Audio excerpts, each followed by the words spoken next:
Welcome to the Postpartum Performance Podcast. If you're here to be empowered and encouraged, you're in the right place.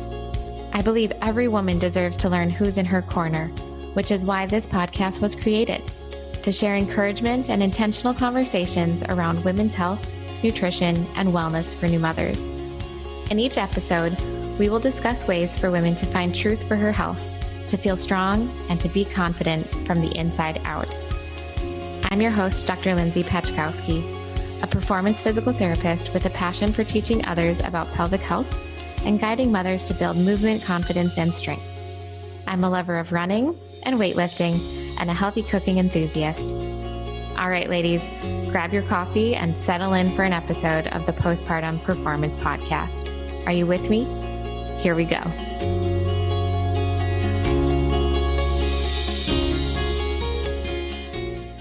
Hey girls, welcome back to the Postpartum Performance Podcast. We have such a treasure-filled episode for you today with our guest, Dr. Emma Andre. We talked about the importance of sisterhood for mothers, especially new mothers, grieving maidenhood, what to do when you feel like you're missing your mojo postpartum, learning to trust and listen to your body, and so much more. Here's a little bit more about our guest today. Dr. Emma Andre is a soulful healer specialized in comprehensive natural medicine.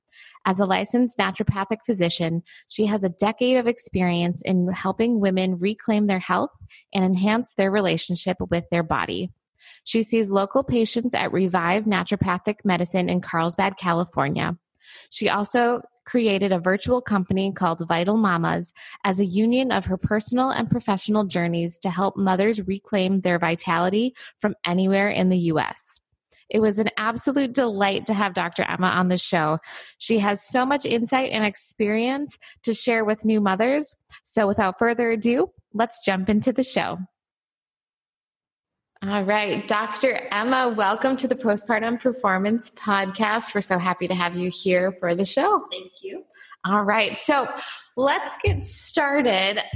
We wanted to kind of introduce yourself to the listeners and let them know a little bit about you, yourself, and your work professionally. How did you get to Southern California, and a little bit about yourself? Okay. Well, I moved down here to Southern California in May in the height of COVID, which has been an interesting transition. And I had a practice up in Portland as a naturopathic physician for the last 10 years. And we came down here seeking sun and the beach and being closer to family members and just generally a fresh start.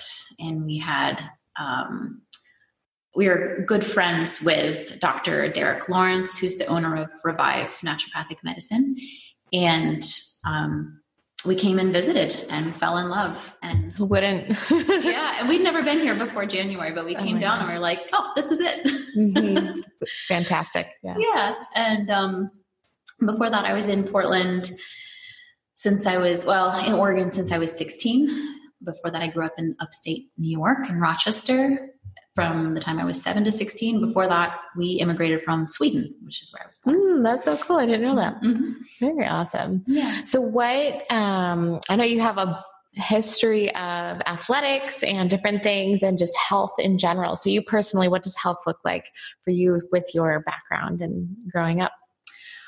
Well, so my dad was an anesthesiologist and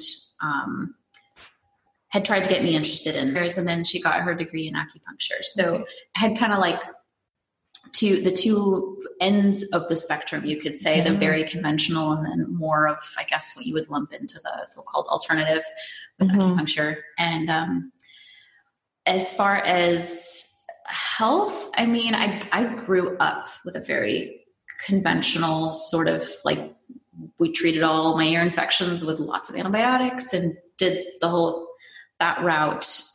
But yes, I was always into sports. I played lacrosse for a long time, and I played Division I lacrosse in college, which was with that amount of training that we did was when I really started to tune more into my body.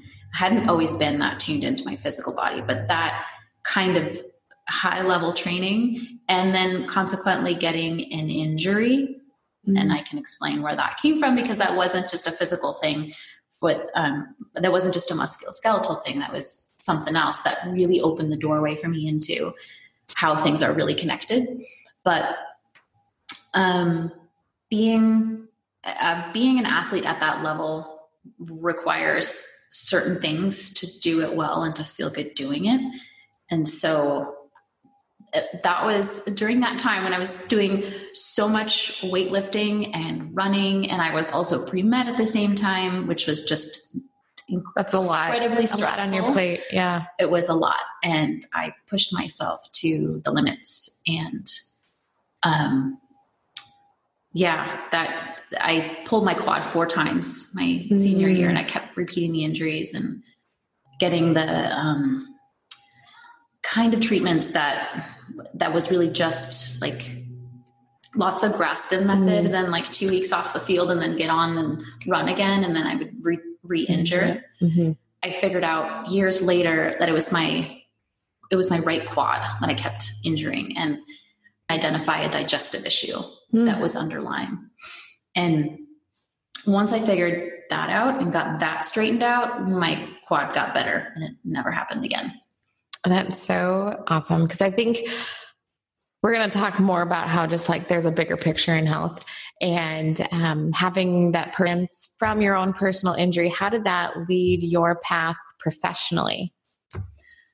Oh man, that was so much of it. So that injury was part of it. And then figuring out that, so the digestive stuff also started at around the same time. I got a super weird infection in college. I think it was from eating at one of those like crappy dive bar restaurants where they had like, they cut the pork with scissors, and then I don't know, weird infection. And it took me like a month of advocating for myself with the student health center to push them to actually test. I was like, they diagnosed me with IBS, and they threw pills in my face, and they're like, take dicyclomine. I just got dizzy and it didn't help.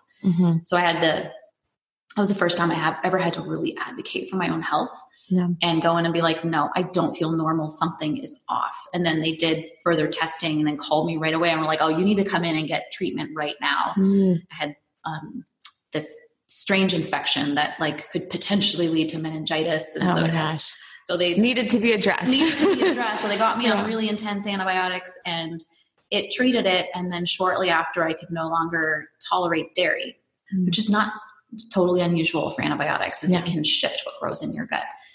But then from then on, and then with all the intense exercising, I was a little more prone to injuries. And if you know about how the musculoskeletal system is connected to internal organ function, then the quads are a very common place that something that has to do with the large intestine would show up.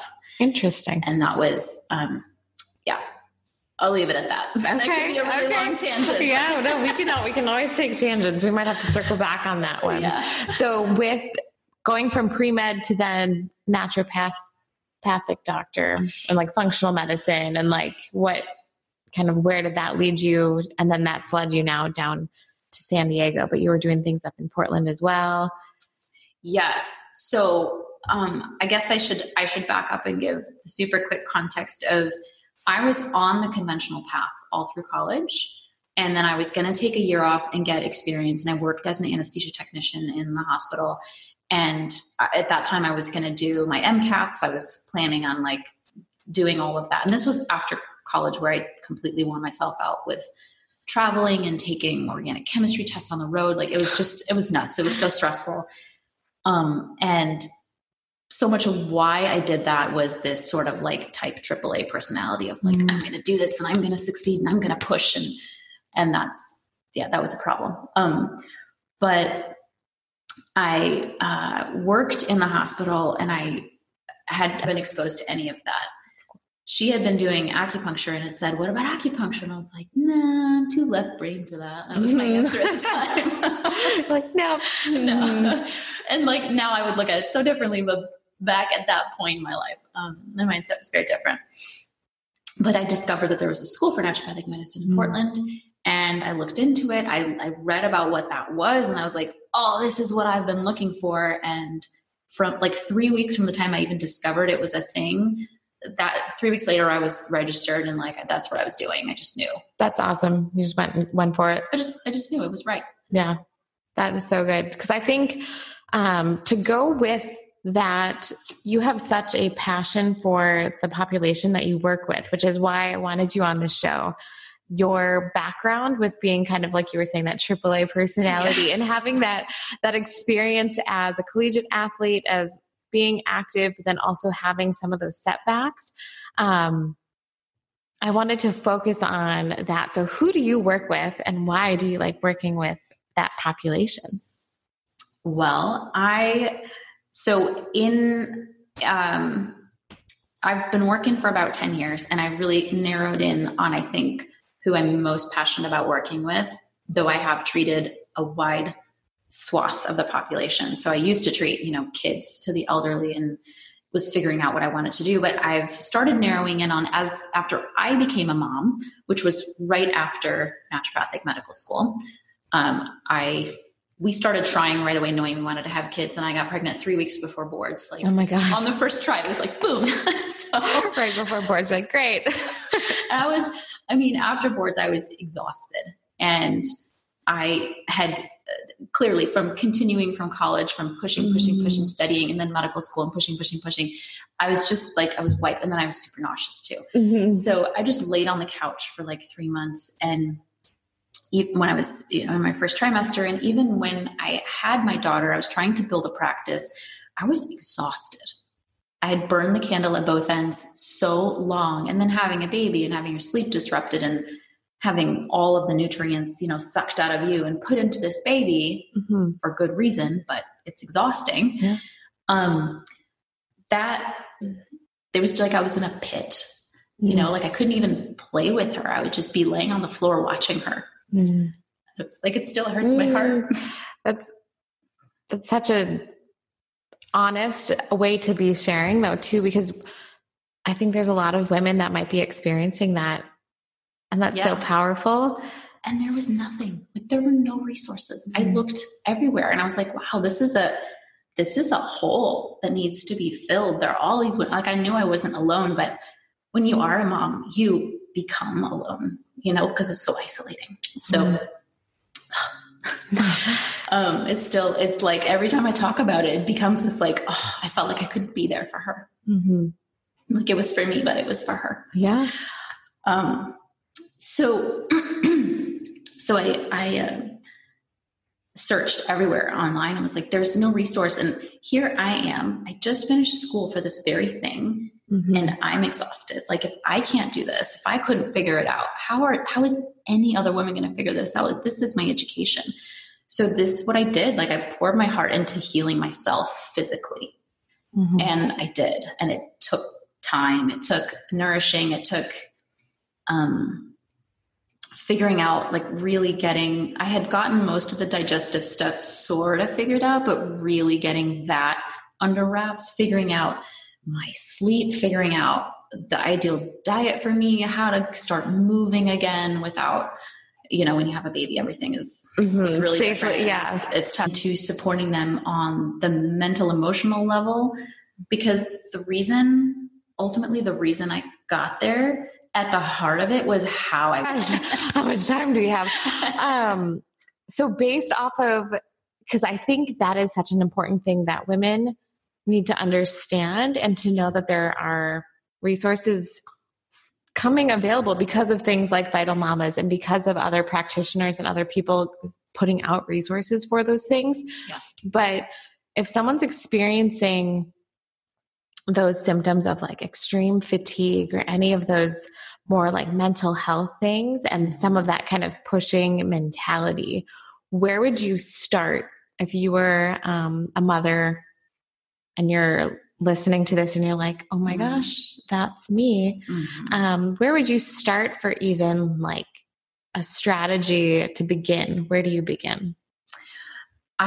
This has been a question that's been like at the heart of Vital Mamas too, because there are so many pieces, but I think the simple answer is that although the root of it might be a mindset piece, someone who is physically exhausted probably has physical things that need to be addressed. Mm-hmm. So I'm not going to talk mindset with somebody who's severely anemic and can't think straight because they're foggy, or somebody who has insomnia and hasn't gotten a full night's sleep for several years. Like you can't go there yet. So I mm-hmm. think the starting point is to work with a practitioner who is going to look at the whole physical picture, who is not looking for a golden goose egg, meaning like the model of medicine that we live in is that there is one problem and one solution to that problem. Red flag, or like this is a heads up to go get things checked out. Obviously, if you're having pain, discomfort, any of those things that are other dysfunction, like you should go get that checked out. But I think sometimes there's certain areas of the body that you might just think like, oh, it's just because I, did a workout or I did this, and you don't realize that some of those underlying or continually re-injuring things could be because of another cause, because we are more than one muscle or like a certain group or system of the body. Mm-hmm. I feel like I could answer that question 3 different ways. I would say big picture answer to that question is that every symptom we have is our body speaking to us. It is communicating with us, something's wrong, something needs to be tweaked, or I need something to be different. Mm. And so muscling through or powering through a lot of pain is often not the answer, as mm-hmm. I'm sure you can speak to. As we see a lot in our clinic, no pain, no gain is not really a thing that we like to promote. and type AAA personalities are more prone to do that. Like, mm-hmm. well, it hurts, but I'm going to get this done. I'm going to get fit. Doesn't work. And it's ignoring the call of your body to address something. But there are multiple systems of medicine that have not made it into the mainstream mindset yet, but have been around a heck of a lot longer than conventional medicine. Chinese medicine is one such system that has drawn out maps of how things are connected. So it is not uncommon when you ask the right questions and step back to see that somebody, here's a great example. I had a patient who called me because she had developed frozen shoulder. She had gone to a couple of different practitioners, gone to her primary care, who had said, well, at this point, the only thing we can do is steroid shots to calm mm-hmm. the inflammation. And that was the best tool he could offer. And then she had gone to a chiropractor who had said, well, same thing. Like, I can't do anything with this. It's so far gone. She called me and she said, I'm desperate. I don't want to do shots. I don't know what else to do. And when I talked with her a little more and asking her questions, 2 weeks before her frozen shoulder had happened, her mom had passed. Mm. Now, most people, it runs right through the shoulder. And in Chinese medicine, the lung system, the emotion that's associated with the lungs is grief. And so we ended up having a visit. She came in and I love homeopathy. That was one thing that we used to get things moving. But I sent her to get acupuncture, and my mom's an acupuncturist and she was in the same clinic. So she got acupuncture regularly. And this is a patient who's very open and otherwise generally pretty healthy. So my mom put the needles in and she just started crying. She started releasing all of this emotion and processing and talking about what happened with her mom, and just spontaneously. My mom did not, provoke anything, but she released it, and slowly, all the emotion came back and it went away. So there is a clear connection there. And acupuncture doesn't necessarily solve every frozen shoulder because it depends on why it's there. Different, yeah. They're all different. But it's really important to know that even the most common things that we're told, like, shoot, that just happened. There's a reason. There's always a domino. And now that I've gone on this tangent, I don't remember what your question was. That's okay. So we were talking about what certain areas of the body and how our different diagnoses and different things. And I think it comes back to, though, we were talking about being more of that like AAA personality and trusting your body, listening to your body. So for example, for that patient, for her to know, like, there's maybe a different approach that I want to take. And so for those mothers out there that you might not be feeling necessarily the way that you envisioned your postpartum time to be, or motherhood to be, and trusting your body within that realm, I think is so important. With your practice and the women that you work with, bringing that kind of full circle. I would love to hear more about kind of what you offer for mothers with, you talk about kind of this sisterhood. So trusting your body and knowing those things, but then also, like you said, we want to work on that mental, physical, and psychological aspect of motherhood. So I would love to hear a little bit more about your sisterhood and what that means. Oh man. The one thing I think that so many women are missing, especially after they give birth, is the community. I mean, we used to live like in villages, and we'd have all the grandmas and the aunties and the neighbors, and like everybody would help out. And we no longer have that. We live very isolated. And so make space for women to come together, a safe space to talk about the whole rainbow of emotions that comes up with motherhood, because quite often what's acceptable are emotions of joy and gratitude and, oh, I'm having so much fun, and isn't this wonderful, and life is perfect. But the things that are not so welcome are the grief of leaving maidenhood, the grief of the changing body, the anger about not having your own time. And those emotions are totally normal. But to have a space to be able to work through that stuff and to start seeing how much our mindsets really play a role, and our belief systems, the ones that we all have, but might not realize how they're impacting our health and how we care for ourselves or don't care for ourselves in some cases. Having a space for women to come in and express and explore all of that and feel supported, even in a virtual format. So the reason it was inspired was because I ran a women's circle in Portland for 1.5 years, and it was one of the most powerful experiences. Awesome. And bringing women together in a space where you can talk about anything without judgment, without expectation, and without feeling like we had to show up in a certain way. Just authentically. A place to be authentic, yes. A place to be your honest self. And I mean, it's easy to say that's what the world wants from you. It's just to be your full authentic self. That's an easy thing to say, but when it comes to actually doing it, especially in motherhood, when there are so many external expectations that we unconsciously internalize and then make our reality about how we have to be, until we question those, I think we end up doing things or not doing things that would actually make us feel more fulfilled in that role. And focusing on ourselves, not making everything about the kid. Yeah, I think that's so important, because as a pelvic health physical therapist, we focus on the mother.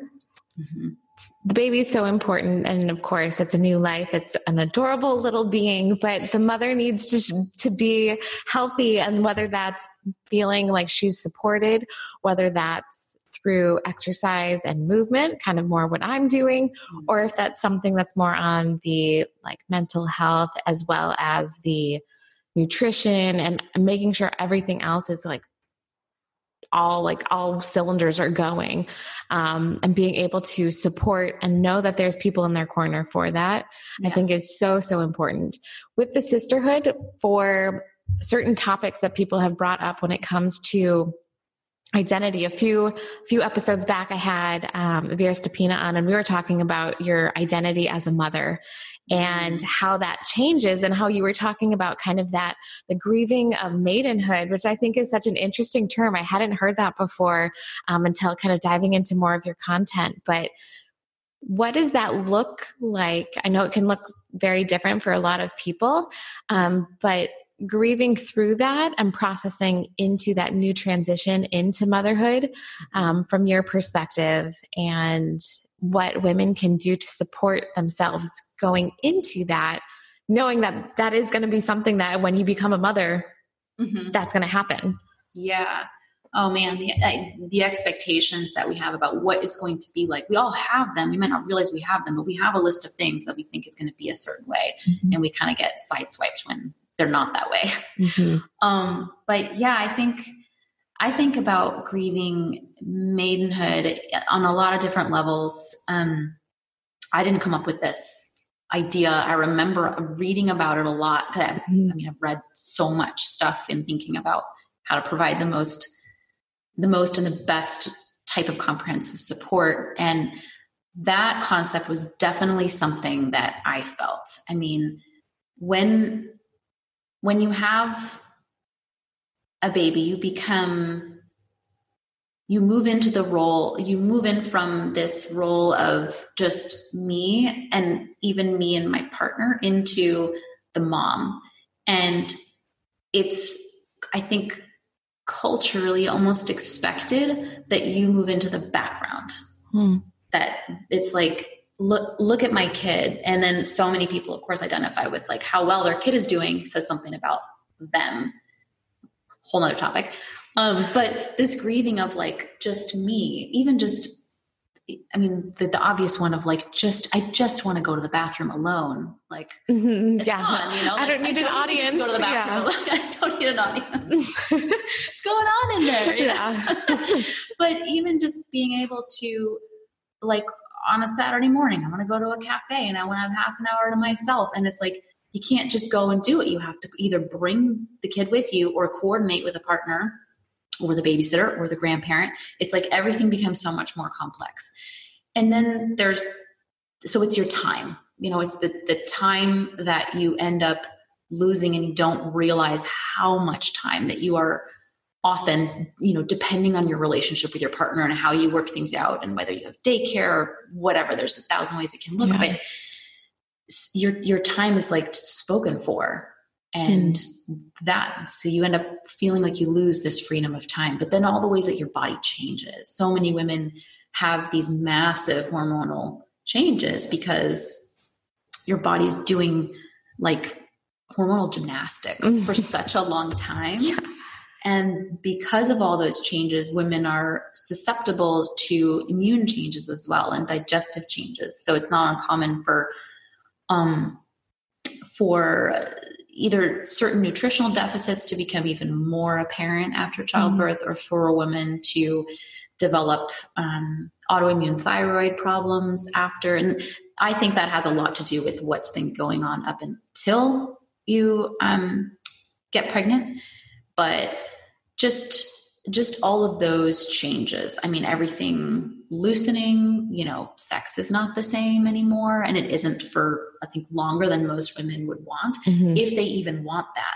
I mean, that whole, there's a fly flying around right now.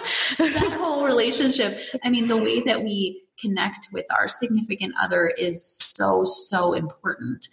And that, I mean, again, a whole other potential topic and a really interesting one, but many women become very disconnected from their sexual side as they feel like they're becoming more of the mother role, like that. Yeah. And then, I think the other thing too is grieving it being easier to connect with your own community, with your own village. Like, so many of us go into it thinking, oh, I'll always call my friends just as much. We'll be able to get together just as much. But when you realize just going out, again, like say on a Saturday morning, you want to meet a friend for coffee, you don't get to just grab your purse and go.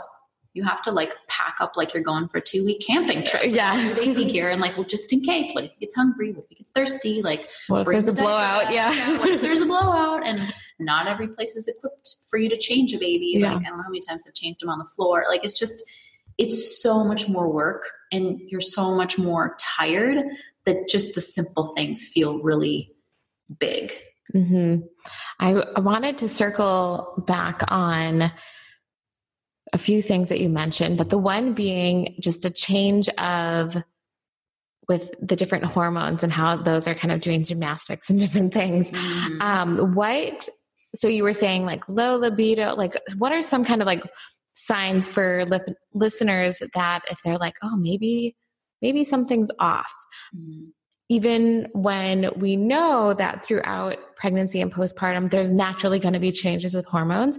But when is it some time for someone to know like, oh, this is maybe not what's normal, and like the extremes I think are obviously, but sometimes people don't know that's an extreme high level or low level of certain hormones. What would you say, or like, what are some symptoms or common things that you're seeing coming into your clinic with some of the hormones specific in the postpartum women? I mean, there's a lot, but I would say sleep issues can be a really big one. Now, babies disrupt sleep, but when we have difficulty going back to sleep or initiating sleep or staying asleep and it's not because of the baby, that is definitely something to look into. Anxiety and depression, particularly if they were not present before or if they're being exacerbated by the situation. Absolutely look into getting support for those. I think as far as that though, like anxiety and depression are such a big thing. And I think we're finally kind of lifting the veil on how common those things are and making it a little less taboo to go seek help on those and to talk about those and to be very real about what we're feeling. And I would say one thing about that, if anybody ever dismisses what you're feeling, find someone else to talk to. Mm-hmm. Like, this is the hardest time to be your own advocate, and yet it is the most important time to be your own advocate. 100%. Yeah. Mm-hmm. As far as other hormonal symptoms, I would say that chronic aches and pains, if you are, so there's a normal time to lose hair after you have a baby. Like, you have more hair loss, usually between somewhere in the 3 to 6 month window, sometimes up to 6 to 9 month window.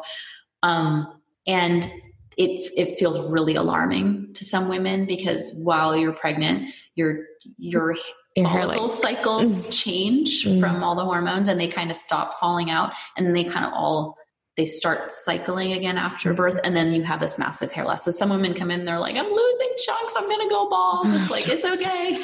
It's totally normal. Yeah, like that does happen. Like, it shouldn't be coming out with bald patches, but it's going to come out sometimes in really big amounts. But if that continues and it's really heavy, sometimes that can be the first sign that somebody's anemic. And it's not uncommon for women to become anemic. That can also be a hormonal thing.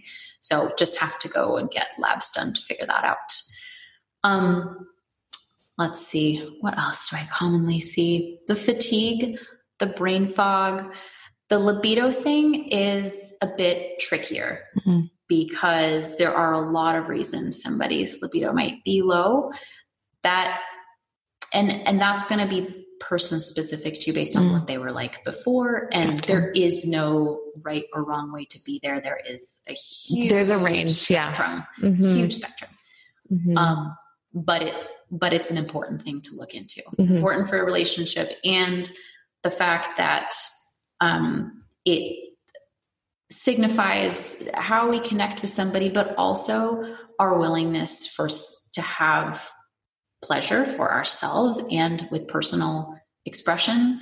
And I would say that that's such an important topic because our sexuality is so much of where our power comes from, our motivation. Again, another topic. So we're going to have Dr. Emma back on because there's so many things. But that's a really important thing to address. And it doesn't always get addressed, and that can be a huge point of contention. But I think the fatigue, the hair, and the weight gain, of course, like weight gain or potentially weight loss, but usually weight gain, those kind of changes. We gain weight during pregnancy, but there's sort of a range in which we would gain weight, and then progressive, slower weight loss after tends to happen, but we don't necessarily come back to our pre-baby weight. And yet that is an expectation a lot of women have that can be something to work through and discuss with your practitioner about what is normal and what to expect. It's a fluid thing. And I think I see a lot of that with working on more of like the fitness and the movement side of stuff and return to fitness, that so many women want to, get back to their Orange Theory or their boot camps or their running, which I am a huge advocate for because I love helping women get back to those things, but having it in the right order, in the right amount, in the right volume, and making sure that foundation is there is so important. And I think what Dr. Emma was saying was a lot about like listening to your body and being in tune prior to even having the baby. Because if you're listening to your body and knowing kind of what that normal is before your body goes through all of those changes, afterwards, knowing you're not going to go back to what you were before. I was talking with a friend and she was saying that she was talking with her husband about how her body, she doesn't want to go back to her previous body, but that she's building something new. Her body's becoming a new thing. And I just loved that like thought process and using that as, whether that's physically like with activity or exercise, but then also how you're feeling and being empowered that you are a different being in that as a mother and kind of grieving that maidenhood, like you were talking about, and becoming whatever that mother is that you want to be and become, but having that awareness to listen to your body and to know also when something doesn't seem right to go see someone and to not think that it'll just go away. Because I think unfortunately too often people are waiting and they're going to wait for something to change and then it doesn't change or it gets worse or it's more, it takes longer than to improve or recover or kind of rebuild that foundation, which is really interesting. There's one thing that you made me think of too, and this has to do with hormones and it has to do with what you were talking about with weight. There is a hormone that is present in higher levels when we're stressed out called cortisol. And cortisol plays a really important role in a lot of different things, including our metabolism, including our sleep-wake cycle and our weight. And when we're stressed out, we have higher levels of cortisol present. We're designed to be able to get stressed out. We're really physically designed to be stressed out for short periods. We're not designed to be stressed out for long, extended periods. So when, like me, we stress ourselves out for years on end, and we're maybe not eating the best stuff, or we're not sleeping in the best way, all of those things, or we're having like really high sugar meals, which are going to also spit out a bunch of cortisol. Cortisol is one of many different hormones in the body, but all our hormones exist on like what I think of as a giant spider web. So if you tug on one, you are tugging on all of them. And generally they're really strong, like a spider web, like they'll just bounce back. Your body's incredibly resilient. But if you tug and you tug and you tug and you tug at it, then the integrity can start to break. And you're going to start to see it in lots of different symptoms. And it won't always be, it's obviously cortisol, because it's so complex. It shows up in so many places. But some women will push through the stress and find themselves in a place where it is hard to sleep. And then when they have consistently higher levels of cortisol, your cells actually change to show more receptors or receptivity to cortisol. So it's like your whole body responds to the presence of higher cortisol by messing with your blood sugar, messing with your sleep, messing with your weight.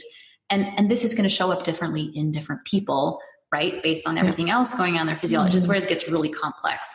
But so interesting. I love this. To think about like just that, chemically how we operate. totally impacts our biochemical picture. So if I'm operating from a place of stress and feeling like, oh, I have 10 things I need to be doing at the same time, I don't even know which one to start at, which is so common because your brain changes when you have kids and you get a little better at trying to multitask and not so good at being really sharp and focused. Mm-hmm. That was a surprise. No one ever told me that. I was going to lose my sharpness. Dang it. I got a little better at like managing. And, you know, the other thing that changes too in your brain when you have a kid is that you get more of that like mama bear protective instinct, which means that you are on more high alert. And that's a good thing. That's Mother Nature designed you to take better care of your baby so they survive. Mm-hmm. But that also means that you might be more prone to feeling more stressed out, to feeling more anxious, to things that to really highlighting potentially things that were there before you had kids, but you were never pushed enough to notice. So some moms are trying to get back to work. They are struggling with breastfeeding, which is also something that happens with a lot of stress. It's much harder to produce milk, and struggling with weight loss, and are trying to hit Orange Theory 5 days a week for several hours, and they're actually working against their own progress because they are over-exercising. Exercise also increases cortisol, and that's actually a good thing. Exercise is supposed to be stressful. Mm-hmm. But if there's the stress of exercise, the stress of no sleep, the stress of baby, the stress of work, the stress of not breastfeeding, like you add all those things together, and it's like, no wonder they can't lose weight, because high cortisol tells your body that you are standing in front of a bear in the woods and you're about to get eaten. Your body doesn't know the difference between work stress and life and death stress. You are first and foremost wired to survive. That is your primal wiring in your body is going to make you survive first. So in those situations, you need higher cortisol so that you can run away from that bear and not get eaten.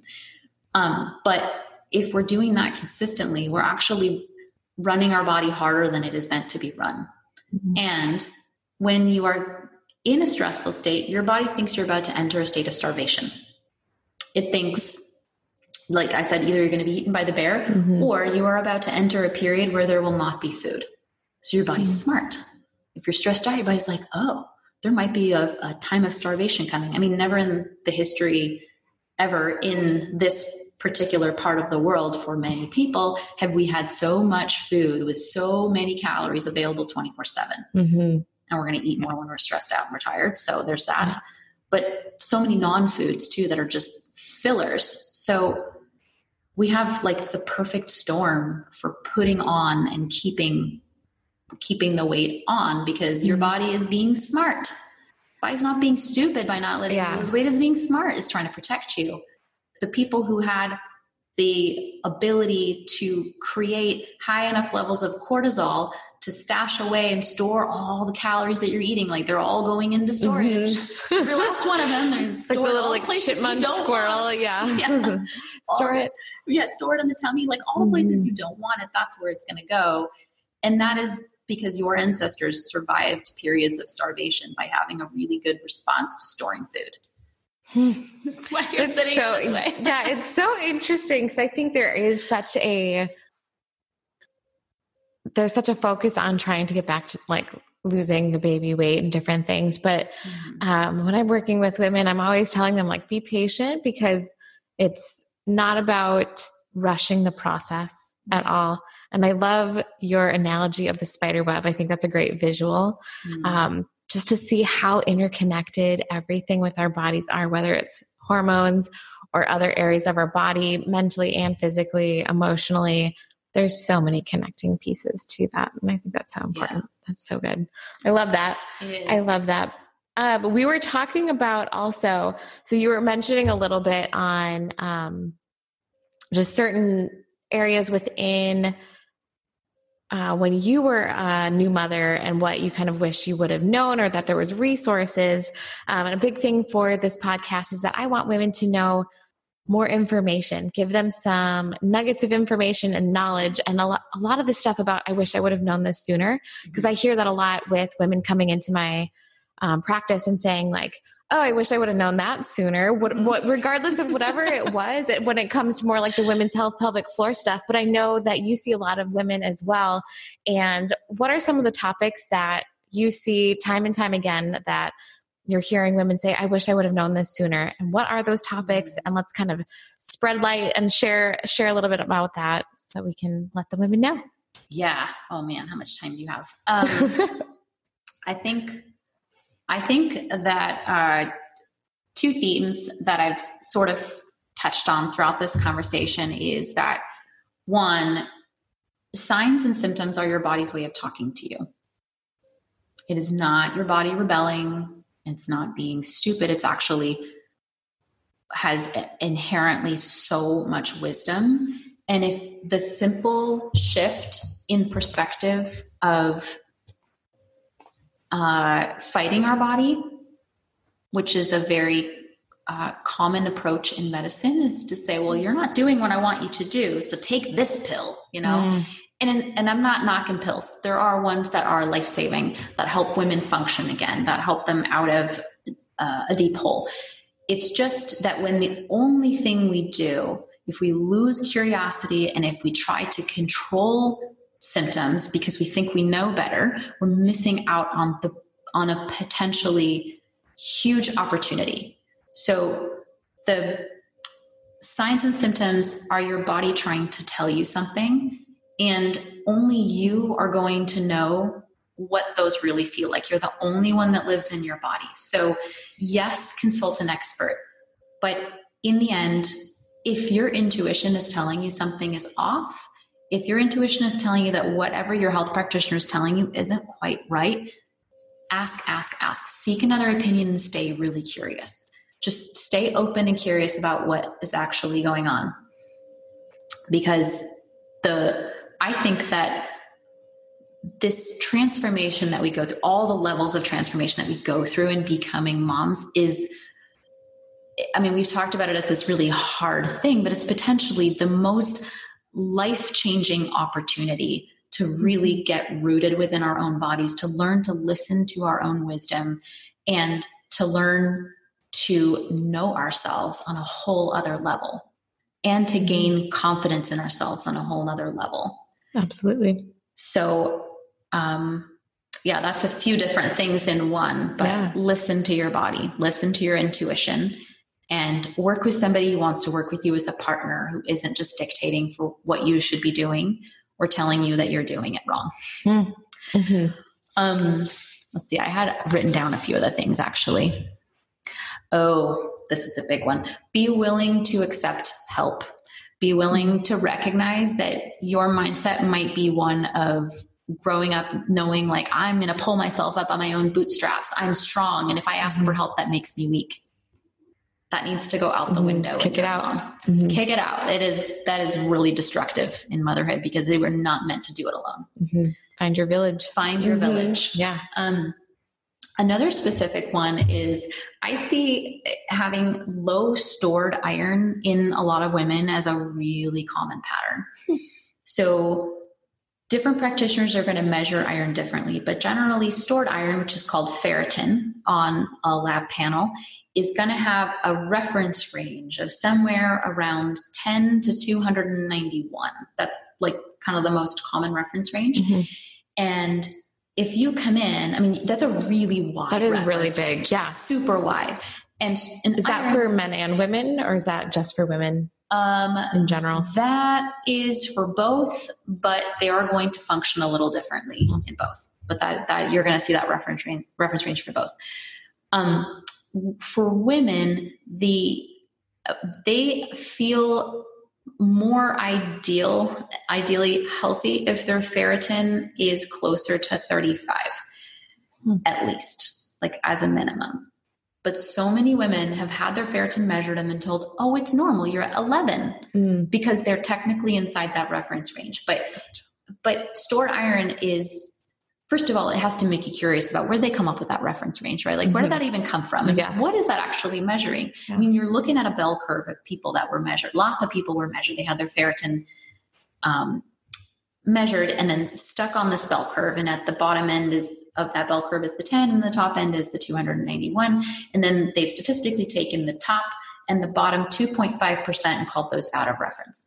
Mm-hmm. But when we're talking about function, it's not going to be like, you're not going to go from a 9 and be totally unhealthy and then go into an 11 and be like, oh, I'm good. Yeah. You're like, I feel awesome. Yeah. It's going to be a whole gray zone. And it might vary where somebody feels really good. I mean, I've had women come in who are pale and foggy headed. They can't stand up without getting dizzy. They're bruising easily. They're just generally really tired and not feeling good. And yet they've been told, oh, your ferritin is just fine. You're at an 11 or a very low number. But, and I really think it's worth getting it measured before actually just taking iron. You don't want too much. It's very much like a Goldilocks sort of thing. It's really important to measure it. But it's important to know that most women are going to feel better if they're closer to that 35. And if you still don't feel good and you're at 11, get another opinion because, it's a little more nuanced. It's just a darn common. So interesting. Yeah. It's such an easy, it's a $7 test. Like, why isn't everybody running it all the time? It's so cheap and easy. Mm-hmm. Also, I would say the thing that I wish somebody had told me when I was younger, is that your body is not a machine. It is not a computer. It is not a smartphone. It does not run 24/7 without needing to be recharged. Taking time to recharge should be on the priority list as high as eating a healthy diet, moving your body.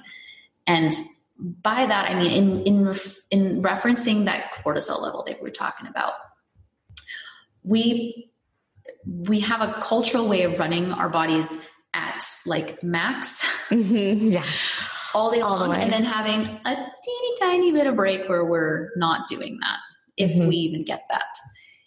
But our bodies are really designed to have more of that lower level of not so stressful function and a little bit of like, this is when I exercise, or like, this is when I really turn it on and the performance almost. Yeah. Yeah. And we kind of a lot of women lose touch with what it feels like to even be relaxed. Many of them haven't been relaxed for years, and it's wreaking havoc on their hormonal balance, and they don't realize it. I mean, they come in after they've had kids, and their kids are like 10 years old, and they're like, I'm ragged. I don't understand how I got here.